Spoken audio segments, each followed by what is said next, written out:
Assalamualaikum warahmatullahi wabarakatuh.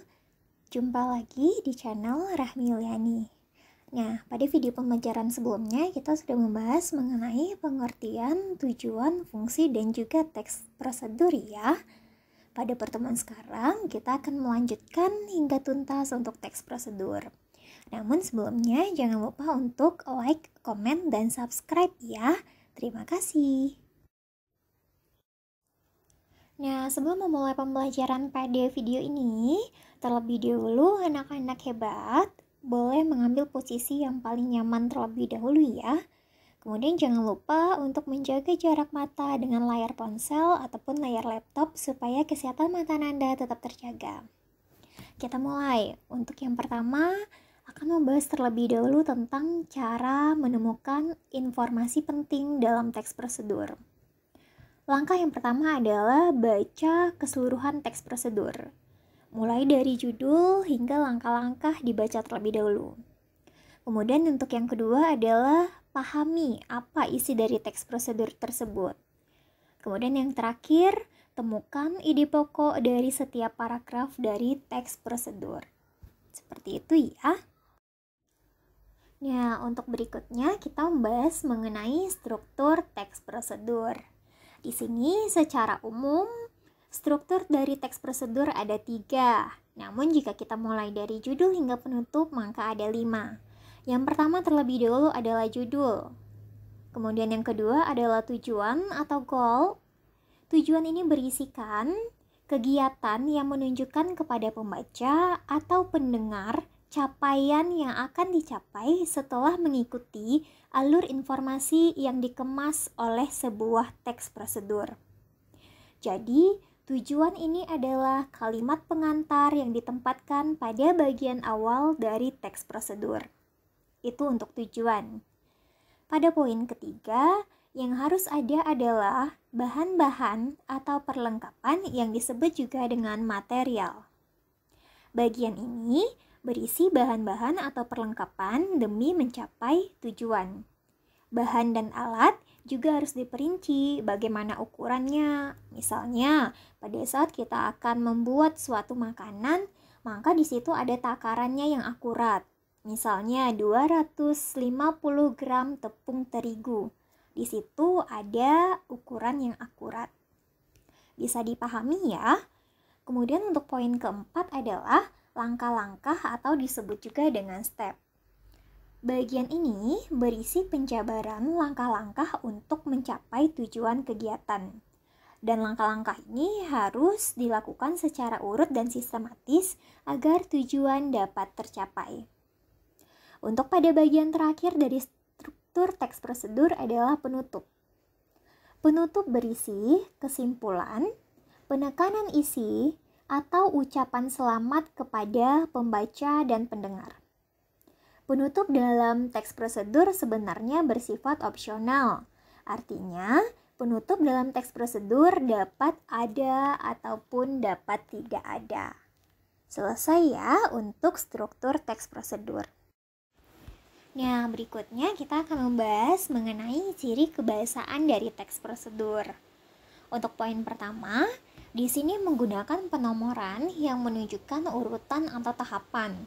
Untuk penomoran sudah jelas ya, ada 1, 2, 3. Dikasih contoh, misalnya untuk langkah-langkah yang pertama adalah sediakan 250 cc air panas. 2. Masukkan gula sebanyak 3 sendok makan. Itu untuk contohnya, jadi ada penomoran 1, 2, dan diikuti berikutnya. Bisa dipahami ya. Untuk ciri yang kedua, menggunakan kata yang menunjukkan perintah. Di sini disebut juga dengan kalimat imperatif, berfungsi untuk memerintah orang lain. Secara lisan, kalimat imperatif diakhiri dengan intonasi turun. Secara tulisan, kalimat imperatif diakhiri dengan tanda seru. Kemudian menggunakan partikel lah, itu untuk ciri-ciri dari kalimat imperatif. Ciri kebahasaan yang ketiga adalah menggunakan kata ganti orang kedua. Karena sebagian besar teks prosedur menggunakan kalimat imperatif, Partisipan dari kalimat-kalimat tersebut adalah orang kedua. Pembaca atau pendengar berperan sebagai agen dari tindakan yang dikemas dalam kalimat-kalimat imperatif. Untuk poin keempat, menggunakan konjungsi yang menunjukkan urutan. Konjungsi di sini artinya adalah kata hubung.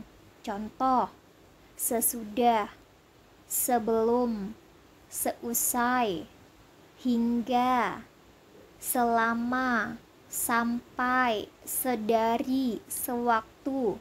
Sangat banyak ya kata konjungsi yang bisa digunakan dalam teks prosedur. Poin terakhir dari ciri kebahasaan adalah menggunakan kata keterangan.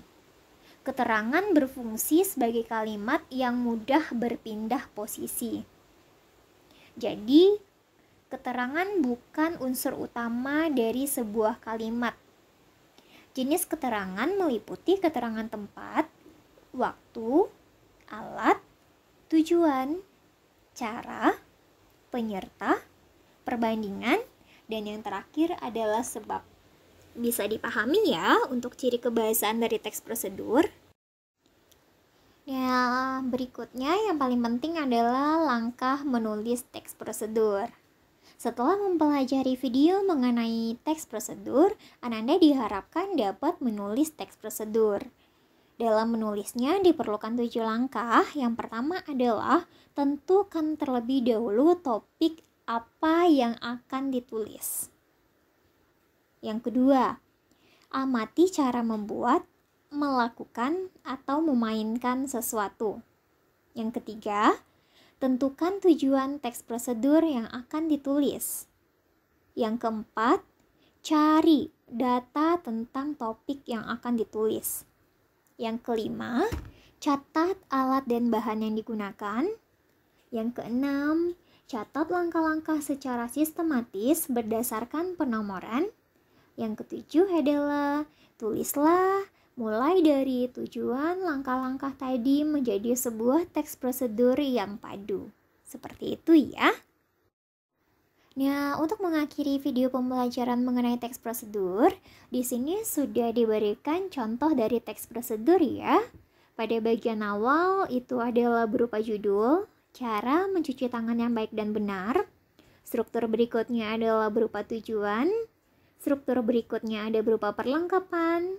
Struktur yang keempat ada langkah-langkah, dan pada struktur yang terakhir ada penutup. Jadi ini adalah contoh teks prosedur padu yang menggunakan dan memenuhi 5 dari struktur teks prosedur. Mudah-mudahan video ini bisa bermanfaat untuk anak-anak hebat, untuk rekan sesama pendidik, dan juga orang tua yang membantu mengawasi anaknya belajar di rumah ya. Terima kasih atas perhatiannya. Wassalamualaikum warahmatullahi wabarakatuh.